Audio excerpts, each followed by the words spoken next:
Puji Tuhan. Selamat siang Bapak Ibu, Saudara yang dikasihi oleh Tuhan. Selamat beribadah dalam ibadah yang kedua. Ibadah ini bukan hanya puji-pujian, kita sudah lakukan, kita nikmati berkatnya, tetapi juga disertai dengan penyampaian kebenaran firman Allah. Yang tujuannya tidak lain adalah untuk membawa kehidupan kita menjadi sama seperti yang Yesus inginkan. Itu sebabnya pada siang ini saya ingin menyampaikan khotbah dengan tema seperti yang Bapak Ibu lihat di layar LED. Satu tubuh di dalam Tuhan Yesus Kristus. Ada banyak gambaran yang Yesus gambarkan tentang gereja Tuhan atau orang percaya. Digambarkan dengan pohon, digambarkan dengan rumah atau satu bangunan dan banyak gambaran. Tetapi salah satu di antaranya gambaran yang Yesus angkat adalah bahwa gereja orang percaya seperti satu tubuh, di mana Yesus yang menjadi kepala dan kita adalah tubuhnya, bahkan lebih detail lagi anggotanya. Dan apa yang wajib kita lakukan sebagai anggota tubuh Kristus. Saudara yang dikasihi Tuhan, saya ingin sedikit menjelaskan tentang hal ini dan mudah-mudahan bisa terselesaikan. Sebab tadi ibadah pagi karena saya asik menjelaskan dengan detail saudara, sehingga ada satu poin yang belum disampaikan. Nah, untuk membahas ini, saya ingin mulai mengajak saudara membuka Alkitab dalam 1 Korintus pasal 12, kita lihat ayat yang ke-12. Kalau saudara bawa Alkitab, buka Alkitab, setelah mendengar penjelasannya sedikit tentang ayat ini, jangan segera ditutup Alkitab saudara sebab nanti kita akan pindah ke ayat 13. Saya membacanya dan saudara memperhatikan isi ayat ini. Dikatakan, karena sama seperti tubuh itu satu dan anggota-anggotanya banyak, dan segala anggota itu sekalipun banyak merupakan satu tubuh. Demikian pula Kristus. Saya berharap dengan membaca ini saudara sudah tangkap sesuatu. Kalau belum, saya berharap sampai bisa tangkap. Bahwa perhimpunan kita, baik di tingkat lokal, gereja lokal, tingkat daerah, atau mungkin provinsi, sampai ke tingkat sebuah negara, bahkan mendunia. Yesus gambarkan perhimpunan orang percaya bagaikan satu tubuh, dan tubuh itu adalah Kristus. Di mana dia menjadi kepala dan kita menjadi tubuhnya. Bapak Ibu Saudara yang dikasihi oleh Tuhan, dari ayat yang sudah kita baca tadi, kita mengerti bahwa hubungan antara Yesus dengan saudara dan saya sebagai orang-orang yang percaya kepada Yesus digambarkan seperti hubungan antara Yesus sang pemilik tubuh itu dengan kita sebagai anggota-anggotanya. Jadi bahwa satu jemaat itu saudara bukan hanya sebagai anggota jemaat dari gereja tertentu seperti di mana saudara sekarang berhimpun di gereja Pantekosta di Indonesia, Jemaat Mahanaim Tegal. Tetapi dari ilustrasi yang kita baca, diberikan firman Allah kepada kita bahwa kita perhimpunan orang yang percaya kepada Yesus digambarkan seperti satu anggota tubuh. Anggota yang lengkap di mana Yesus sebagai kepalanya. Dan kita adalah anggota-anggota tubuhnya. Saya harus berdisiplin ya supaya menyelesaikan ini. Kalau enggak saudara bisa melebar ya. Nah, yang menjadi pertanyaan sekarang adalah proses menjadi anggota tubuh Kristus. Saudara mungkin sudah menjadi anggota jemaat sekian lama, sekian banyak tahun. Tetapi adakah di antara saudara yang mungkin bertanya-tanya, bagaimana prosesnya saat kita dimasukkan menjadi bagian dari anggota tubuh Kristus? Sebab mungkin saudara mengingat latar belakang saudara sebagai orang yang dulu nggak kenal Tuhan. Agama tertentu nggak perlu saya sebutkan agamanya. Tetapi sekarang saudara jadi jemaat Kristus. Jadi orang yang percaya kepada Yesus. Notabene anggota tubuh Kristus. Bagaimana proses itu bisa terjadi? Bagaimana proses itu saya alami? Mungkin banyak di antara kita sebagai anggota jemaat telah alami pengalaman rohani ini, di mana saudara menjadi orang yang percaya kepada Yesus dengan sungguh-sungguh, sehingga ketika dijelaskan bahwa kita ini bagian tubuh Kristus, ini bukan sesuatu yang asing lagi buat saudara. Tetapi pertanyaannya, kapan dan bagaimana proses itu saya alami atau telah terjadi dalam kehidupan saya, dalam kehidupan kita? Saudara, saya ajak saudara ke ayat 13 seperti yang saya katakan tadi. Tadi ayat pokok kita ayat 12, sekarang ke ayat 13. Dikatakan di ayat 13, saudara sambil baca di dalam hati ya, walaupun cuma saya yang baca. Sebab dalam satu roh kita semua yang sudah menjadi anggota tubuh Kristus, yaitu orang-orang percaya. Baik orang Yahudi, maksudnya apakah dia latar belakangnya berkebangsaan bangsa tertentu.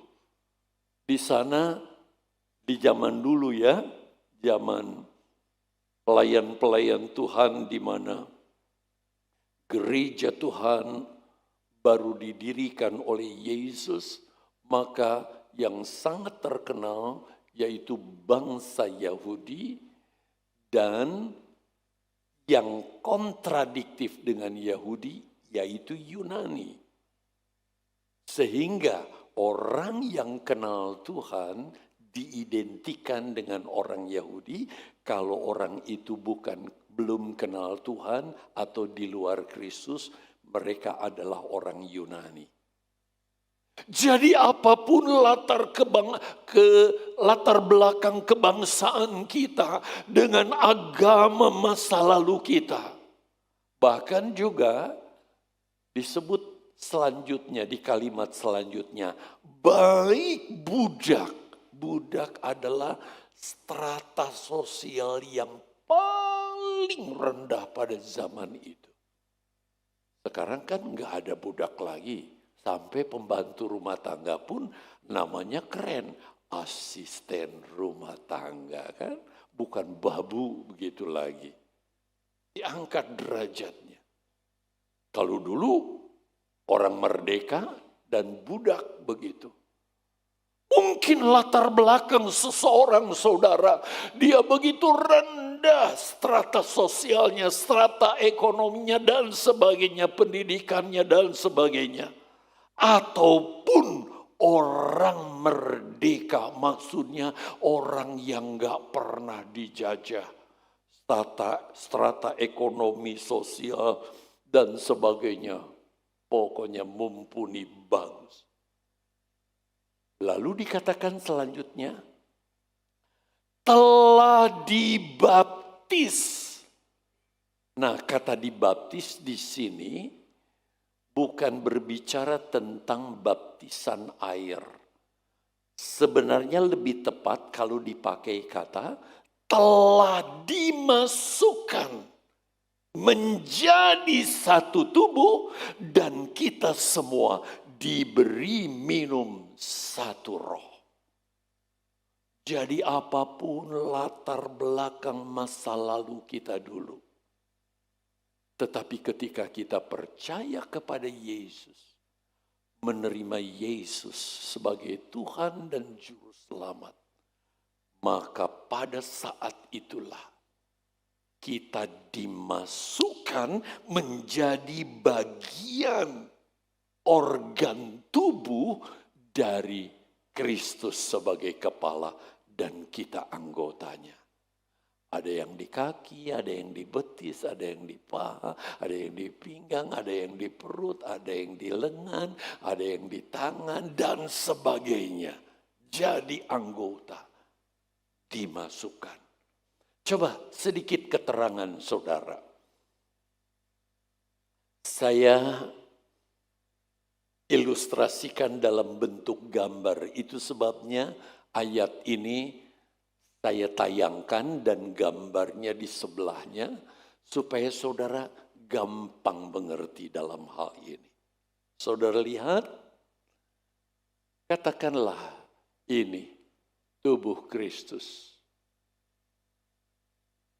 Dan kita dulu sebagai orang-orang yang belum percaya kepada Yesus, posisi kita di luar. Saya sengaja gambarnya cuma 4 supaya nggak rame. Harusnya semua tubuh ini saudara diisi dengan sel-sel tubuh ini. Sebab kita tahu kan dalam pelajaran anatomi tubuh bahwa ada sel yang kemudian bergabung jadi jaringan. Lalu jaringan itu bergabung-gabung lagi menjadi bentuk bagian-bagian tubuh. Kayak saya ilustrasikan ini. Saudara, jempol saya ini. Kelihatan cuma satu, tetapi terdiri dari kumpulan berbagai jaringan yang menjadi satu. Di mana jaringan itu terdiri dari sel-sel yang kira-kira gambarnya kayak begini. Sebelum kita kenal Yesus, kita ada di luar. Kita tidak termasuk bilangan di hadapannya. Tetapi karena kemurahannya, oleh kasihnya, dia mengundang kita untuk percaya kepada dia. Nah, pada saat kita percaya kepada Yesus, saat itu kita mengalami kelahiran baru dan kita dibaptis, kata ayat tadi. Dimasukkan menjadi bagian dari sel-sel tubuh Kristus. Coba diperagakan satu, gambarkan saja ini diri saudara. Ditempatkan di posisi. Tapi kalau kita ditempatkan di posisi di bahu, kira-kira Apakah kita jadi bahu yang pengangguran? Oh, ada tugas bahu ya. Apalagi kalau dia pekerja keras, saudara. Satu karung yang isi 25 kilo. Ditaruh di bahu. Bahu menanggung itu, saudara. Kita dimasukkan menjadi anggota tubuh Kristus. Oleh karena kasih, oleh karena karyanya. Kalau tidak, kita tetap di luar dan kita binasa, saudara. Satu lagi di mana? Wah, di lengan, saudara. Wah, ini juga perannya luar biasa ya, di lengan. Selain di lengan, gak dengar kali operatornya. Selain di lengan, di telapak tangan. Fungsinya paling banyak ini. Tapi bukan untuk gampar orang, saudara. Wah, banyak sekali kerjanya. Satu lagi, posisinya rendah. Tapi dia memegang peran yang begitu erat. Kaki.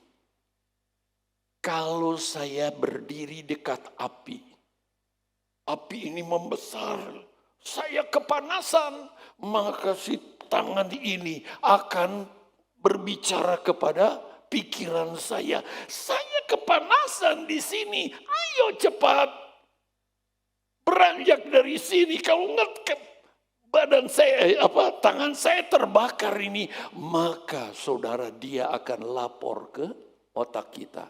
Otak akan nyuruh kaki. Kaki, saudaramu lengan kepanasan. Tolonglah bergeser.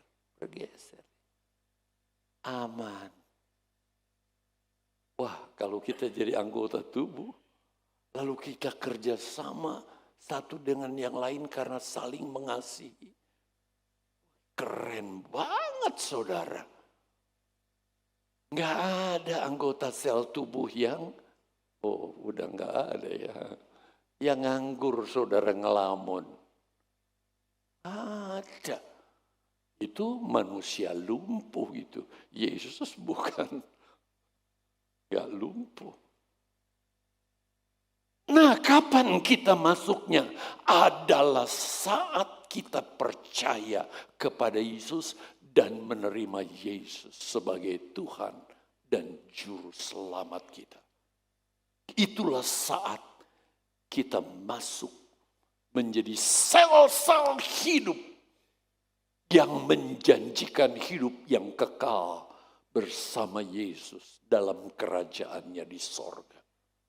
Tadi pagi saya katakan, saya lahir di tengah papa mama yang sudah jadi Kristen.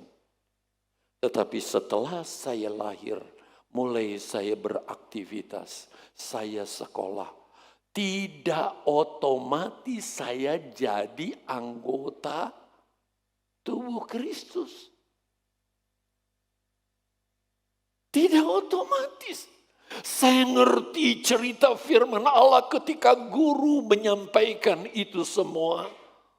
Sehingga saya satu waktu di bulan puasa dituntun kakak saya. Mungkin saya sekitar umur 4-5 tahun.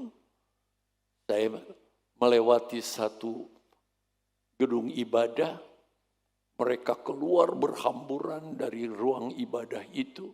Lalu saya katakan ke kakak saya, kasihan ya kak mereka.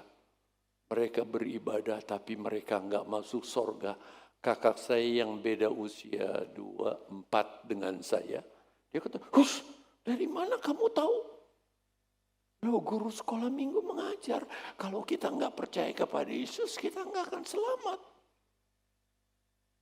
Saya sudah mengerti karena diajar di sekolah minggu, tapi saya secara pribadi belum terima Yesus sebagai Tuhan dan Juru Selamat.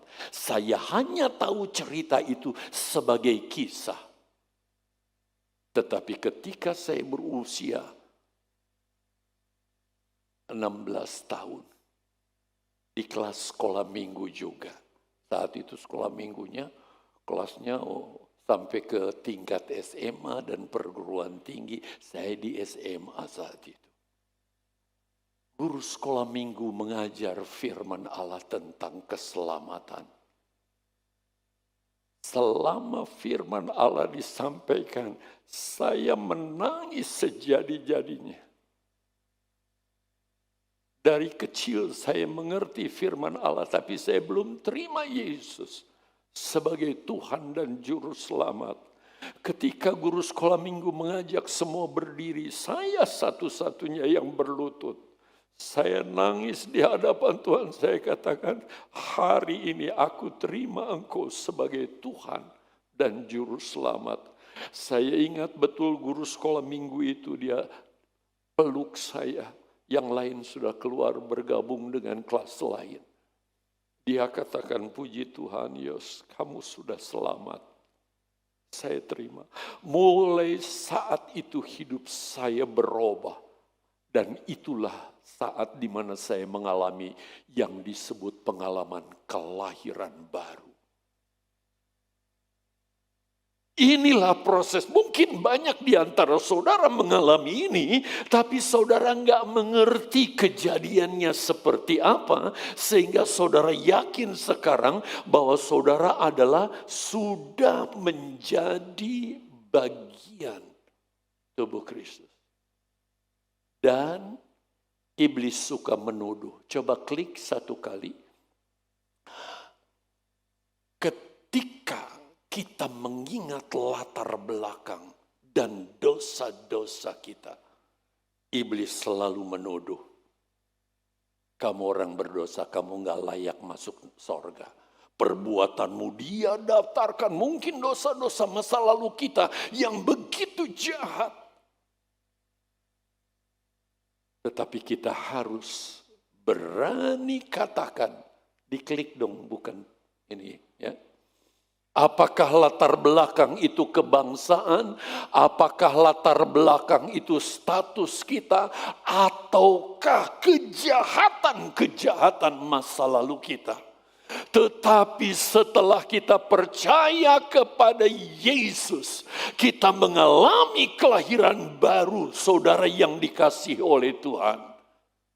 Segala dosa kita dilupakan Tuhan seperti timur dan barat. Dan kita menjadi ciptaan yang baru. Menjadi anggota tubuh Kristus. Beri kemuliaan bagi dia. Haleluya. Saya harap saudara mengerti. Kapan saudara mengalami pengalaman itu. Dan pertahankan itu sampai Yesus datang kedua kali. Sekarang setelah saudara jadi anggota tubuh Kristus, apa yang harus kita lakukan selanjutnya? Saya sebut sebagai tanggung jawab pengikut Yesus sebagai anggota tubuh Kristus. Maka kewajiban kita sebagai pengikut Yesus yang paling utama, kewajiban-kewajiban tentang pelayanan dan sebagainya nanti kita akan pelajari itu. Tetapi yang paling utama di mana kita harus menjaga hidup kita untuk tetap, semua bilang sedikit. Setelah kita menjadi anggota tubuh Kristus, yang harus kita pertahankan, yang harus kita jaga dalam hidup kita adalah untuk kita tetap. Ini yang harus kita lakukan. Karena iblis nggak suka. Iblis senangnya kita itu binasa seperti dia di dalam neraka. Itu sebabnya dia selalu mengganggu kita. Maka tanggung jawab itu adalah kita. Kita nggak bisa tanggung jawabkan kepada gembala, pembina atau siapa. Anak kepada orang tua, masing-masing pribadi kita mempunyai tanggung jawab untuk menjaga kita tetap berkenan dan kudus di mata Tuhan. Kita baca ayat ini. 2 Korintus pasal 7 ayat yang pertama. Saudara-saudaraku yang kekasih. Karena kita sekarang memiliki janji itu, janji kemuliaan di dalam sorga. Marilah kita semua jawab, menyucikan diri kita dari semua pencemaran jasmani maupun rohani. Jasmani adalah dosa yang dibuat oleh tangan kita, mulut kita, organ-organ tubuh kita, bahkan organ seksual kita. Tetapi yang rohani di pikiran, di hati. Saya bisa berdiri dalam kondisi nggak lakukan kejahatan apa-apa, tapi hati saya, jiwa saya bisa melakukan dosa tanpa dilihat oleh siapapun. Tetapi tanggung jawab kita sebagai orang yang sudah jadi anggota tubuh Kristus, di mana kita harus menjaga diri kita tetap kudus dengan takut akan Tuhan. Itu sebabnya Yesus tegur, Yesus nasihati setiap pengikut Yesus, yaitu saudara dan saya, sebagai anggota tubuh Kristus, kita wajib beribadah kepada Tuhan. Ibrani 10 ayat 25, jangan tinggalkan perhimpunan bersama-sama. Perhimpunan dalam artian apa? Bukan ketemu teman, nggak salah sih, ketemu lagi kita ya.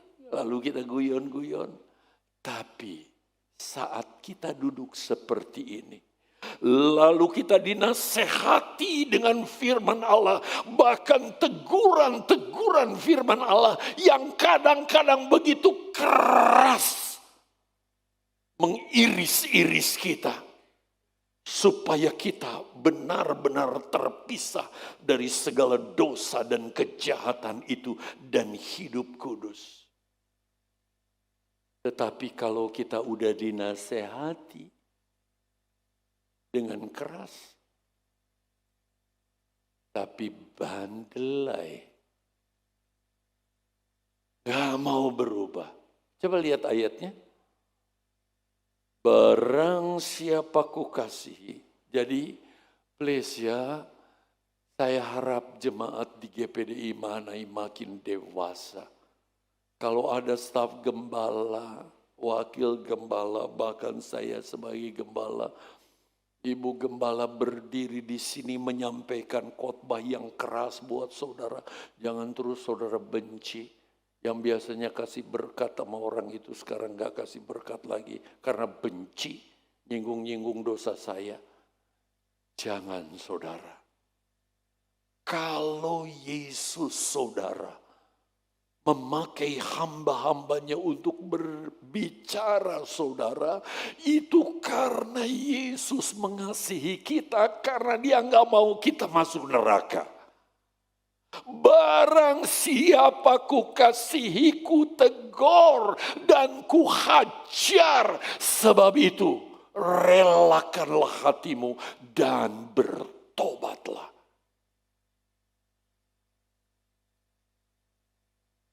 Ini baru anggota tubuh Kristus yang benar-benar ingin tetap menjadi bagian anggota tubuh Kristus sampai dalam kemuliaan.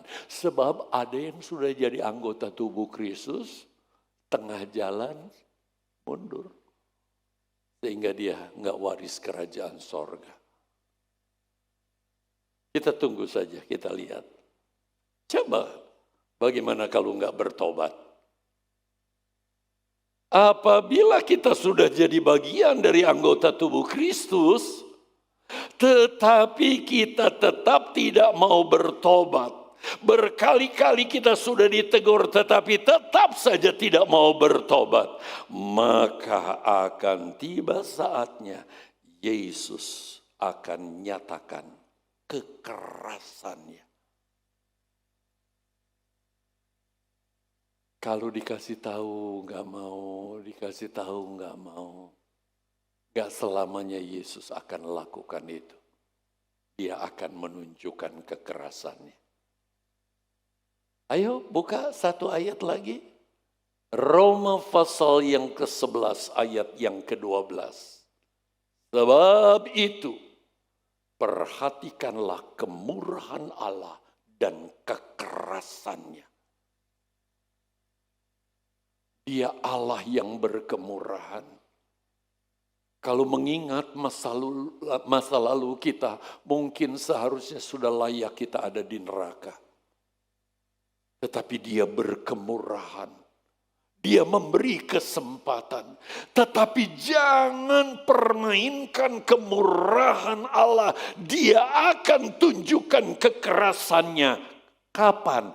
Yaitu jika kamu tetap dalam kemurahannya. Jika tidak, kamu pun akan dipotong juga. Kalau gambarannya seperti pohon dipotong. Kalau kira-kira lengan, tubuh dipotong. Sebab mudah bagi Yesus untuk mengamputasi apa? Mengamputasi lalu dia mencari yang lain. Coba lihat ilustrasi ini. Ya, ilustrasinya. Saya langsung saja tempatkan di posisi yang tadi. Kira-kira saudara di mana dari keempat ini? Tapi kalau kita menjaga kesucian, kekudusan, kebenaran, hidup sesuai dengan apa yang Dia kehendaki, maka kita pasti aman dalam tubuhnya. Dipeliharanya. Kalau tidak, Dia akan tunjukkan kekerasannya. Dia excommunicate. Tarik keluar. Untuk mengisi kekosongan, ada banyak saudara, orang yang belum percaya. Inilah akan digenapi siapa yang terdahulu. Kita udah duluan masuk sini, tahu-tahu keluar dipecat. Tapi yang belakang dari kaum Kedar, kaum Nebayot dimasukkan. Rugi amat. Sangat menyedihkan kalau itu sampai terjadi, saudara. Itu sebabnya hargai kemurahan Allah. Hargai kebaikannya yang sudah menyerahkan diri mati di kayu salib. Supaya kita masuk jadi bagian tubuhnya. Dengan cara tetap mempertahankan hidup kudus dan berkenan di hadapannya. Yang kedua sekarang, selain menjaga kekudusan, hidup yang kita jalani sekarang ini, harusnya hidup kita sejalan dengan apa yang Yesus inginkan. Jangan sampai bertentangan. Dan yang Yesus inginkan, kita sejalan dengan firman Allah. Karena inilah tapak kaki yang Dia berikan kepada kita untuk panduan kita berjalan sesuai dengan apa yang jadi kehendaknya. Bapak, Ibu, Saudara yang dikasihi oleh Tuhan, orang-orang yang percaya kepada Yesus digambarkan sebagai anggota tubuh Yesus yang hidupnya harus sejalan, tidak bertolak belakang. Kita tahu kan pertumbuhannya juga sejalan. Kalau misalnya ada anggota sel tubuh yang liar, yang tumbuh semaunya, dalam tubuh disebut apa? Paling parah kanker ya. Tahu-tahu ada sel yang aneh tumbuh sendiri. Nggak sejalan dengan anatomi tubuh kita. Mungkin sedikit rendah tumor atau lagi apa. Itu sebabnya supaya jangan terus merembet kepada yang lain, harus diamputasi. Bahkan ada yang ditransplantasi, bukan? Dan sebagainya. Jangan sampai hal ini terjadi di dalam kehidupan kita. Coba kita baca 2 ayat ini. Tetapi aku menasehati kamu saudara-saudara, supaya kamu waspada terhadap mereka yang... Jawab dong, supaya saya nggak sendiri nih. Sedih loh kalau saya sendiri. Tetapi aku menasehatkan kamu saudara-saudara, supaya kamu waspada terhadap mereka yang berdiri di sini pakai jas, pakai dasi, bawa Alkitab, tapi menyampaikan firman bertentangan. Kalau di luar, di YouTube, aduh mak, saya mau membendung menjaga saudara seperti apa? Saya hanya bisa berdiri di sini sampaikan firman Allah. Saudara hati-hati dengan pengajaran hari-hari ini yang bertentangan dengan pengajaran yang Yesus ajarkan kepada kita. Kita harus bisa menghindari orang seperti ini.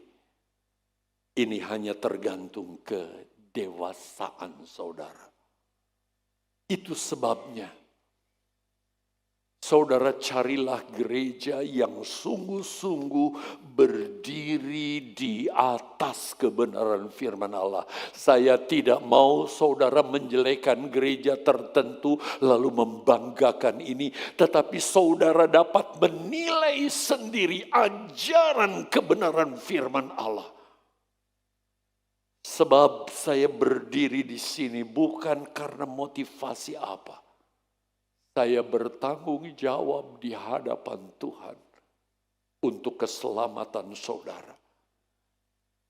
Saya mengajarkan tentang kebenaran, kecuali sudah diajarkan, tapi saudara tetap mengeraskan hati dan menggunakan prinsip sendiri. Itu sebabnya kita harus sejalan dengan apa yang menjadi kehendak Tuhan. Saya tulis Yohanes 14 ayat 6, saudara, dengan versi yang lain.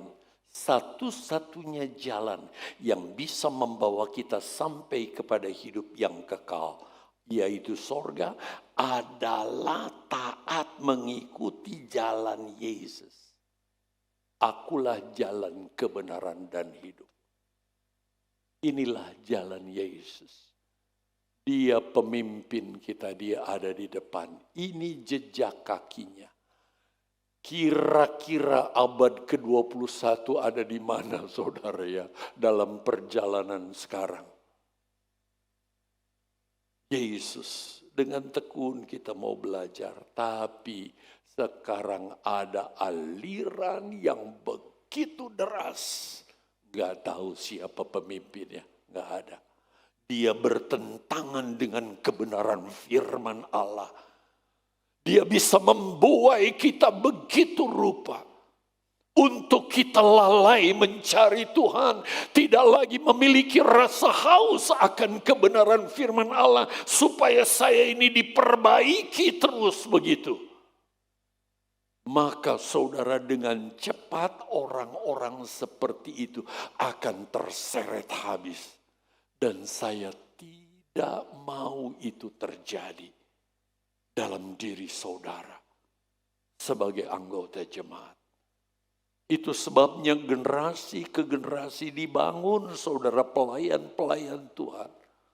Untuk tetap berpegang kepada kebenaran firman Allah.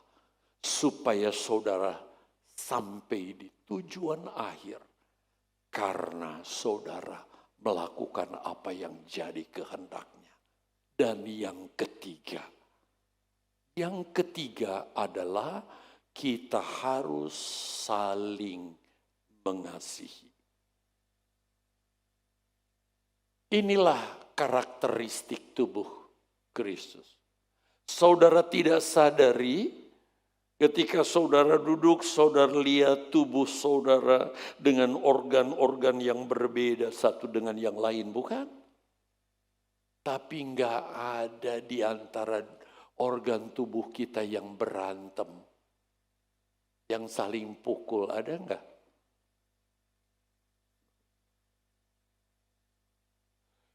Si kaki kiri dia tendang kaki kanan sampai kaki kanan kesakitan, bengkak dia. Kalau ada orang kayak begitu, itu mah orang bocor halus, bukan lagi bocornya halus, saudara, bocornya gede. Kita akan, saudara, memperhatikan anggota tubuh kita yang lain. Karena kasih itu ada di dalam diri kita oleh Yesus.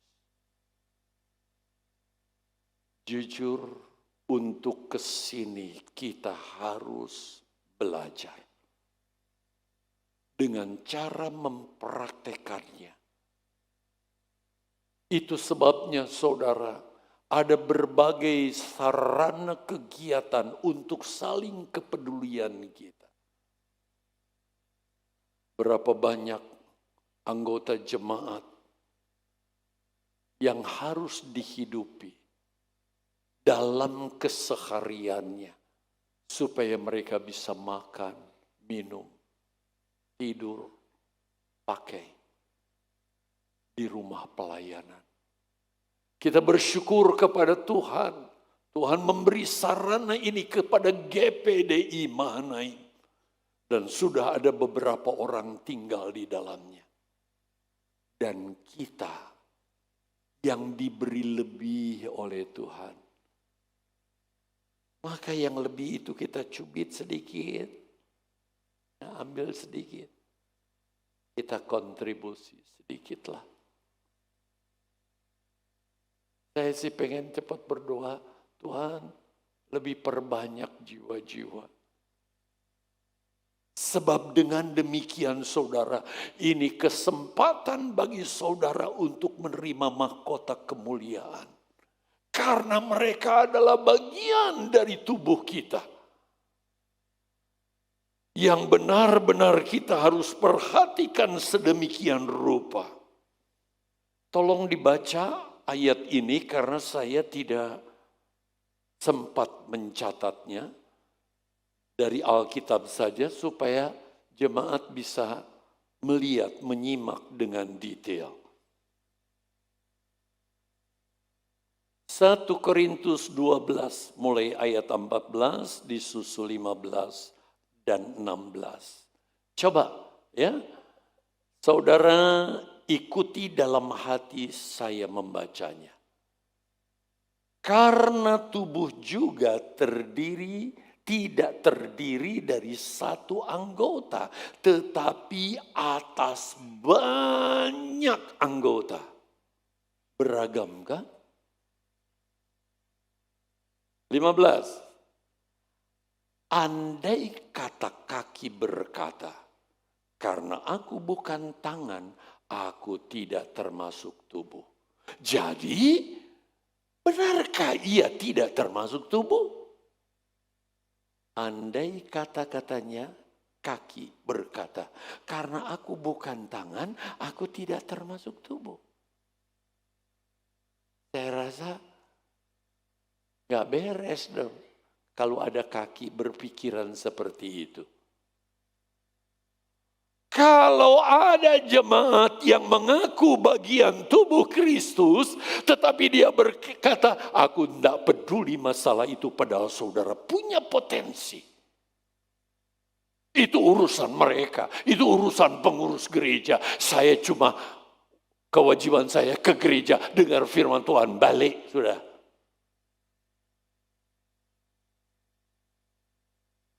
Kita melihat dari ayat ini, satu hal yang sangat menyedihkan. Kalau ada anggota jemaat mempunyai pemikiran seperti ini. Ayat 16. Ayat 16. Dan andai kata telinga, karena aku bukan mata, aku tidak termasuk tubuh. Jadi benarkah ia tidak termasuk tubuh? Karena dia cemburu kepada mata. Karena dia bukan mata, jadi dia menganggap aku bukan tubuh. Berarti kalau semua tubuh kita anggotanya telinga, saudara mau jadi apa kita?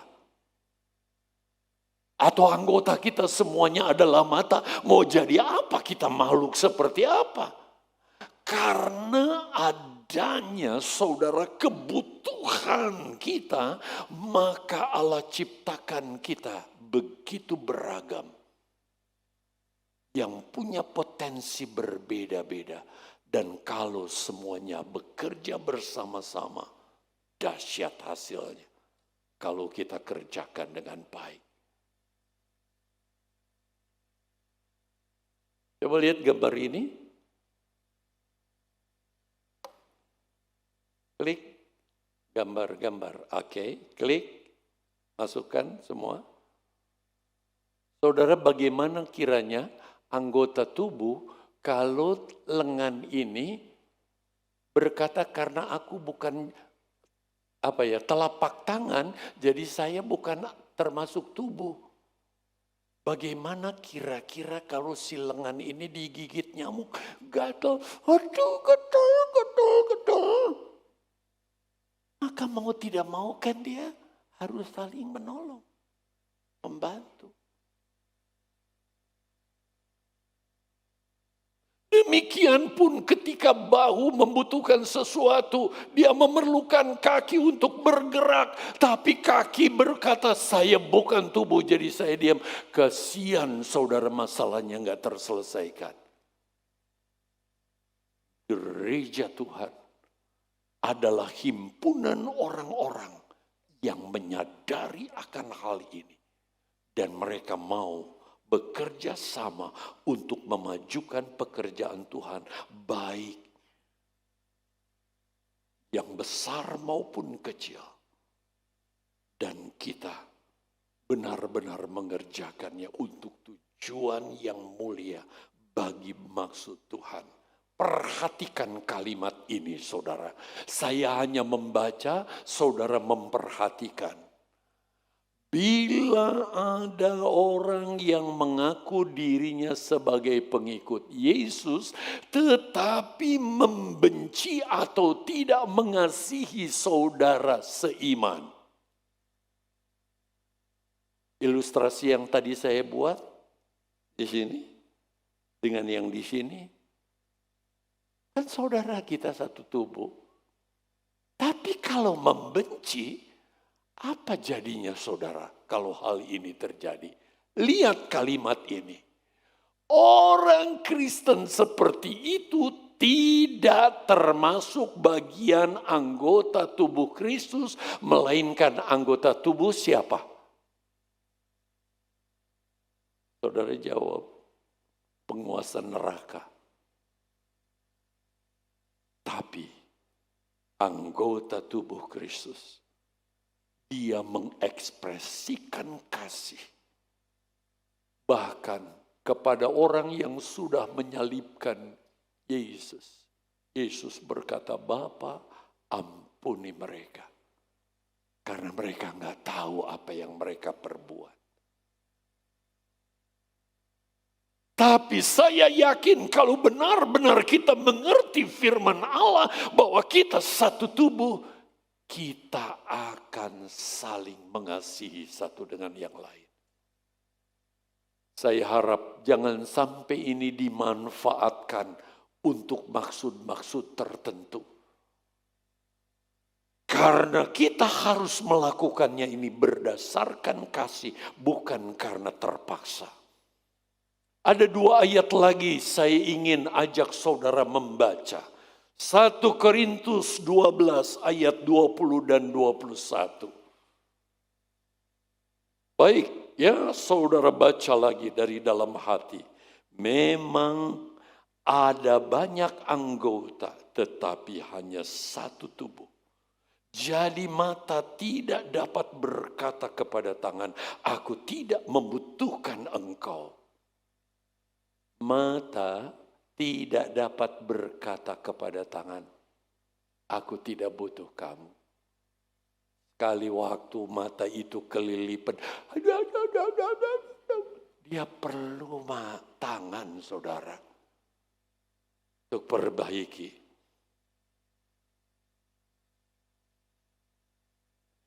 Dan kepala tidak dapat berkata kepada kaki, aku tidak membutuhkan engkau. Saudara, ketika si kepala ini pusing, dia perlu pil, perlu minum saudara. Tapi si kaki ini, katanya aku bukan termasuk tubuh. Jadi aku gak mau kerjalah. Si kepala mati. Si kaki juga mati. Tapi kalau kasih ada, maka si kaki akan bergerak. Ini loh minumnya. Kerjasama dengan tangan. Ambil pilnya, kasih minum ke kepala. Lewat mulut. Aduh. Kerjasama yang baik, indah, dan berkenan kepada Tuhan. Lihat kalimat ini. Ini bagian akhir ya. Dari sini kita bisa mengukur tingkat mana posisi atau kerohanian kita dalam pengiringan atau iman kita kepada Tuhan Yesus. Dari ilustrasi, kalau sampai ada jemaat yang berselisih seperti mata dengan kaki tadi, atau organ yang satu dengan yang lain berselisih. Kira-kira saudara di dalam tingkat kekristenan posisinya di mana ya? Ayo kita lihat gambar ini. Jadi gambar ini wow, dia komplit lengkap saudara untuk banyak bahasan. Ayo lihat urut-urutannya, ini posisi kita dulu kan.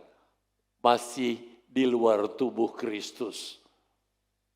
Lalu oleh iman kepada Yesus kita dimasukkan. Kalau ini gambarnya dipindahkan. Silakan. Kita menjadi pengikut Yesus. Orang beriman. Anggota tubuh Kristus. Kalau kita anggota tubuh Kristus, maka saudara tidak bisa tidak, kita harus lewati jenjang-jenjang ini. Sampai saudara bisa, lihat, terus. Kepada kasih persaudaraan. Seperti tangan dengan kaki, dia bersaudara. Dia saling menolong. Walaupun mungkin secara langsung kaki nggak pernah menolong tangan. Kalau tangan mungkin ya ketika kaki kesandung, aduh saudara dicuci, dibersihin, kasih obat merah, diverban dan sebagainya. Sampai kaki bilang terima kasih tangan, kamu begitu baik. Seolah-olah tangan, kaki nggak pernah tolong si tangan. Betul? Siapa bilang? Kalau tangan perlu sesuatu, dan sesuatu itu jauh dari jangkauan kita, kita membutuhkan dia untuk bisa menggapai itu. Sebab itu jangan sampai ada di antara kita yang berkata, saya bisa hidup sendiri tanpa siapapun. Orang seperti itu bukan tempatnya di sorga. Persekutuan di dalam Kristus. Persekutuan yang begitu indah. Sehingga tidak ada satupun yang bisa memisahkan kita.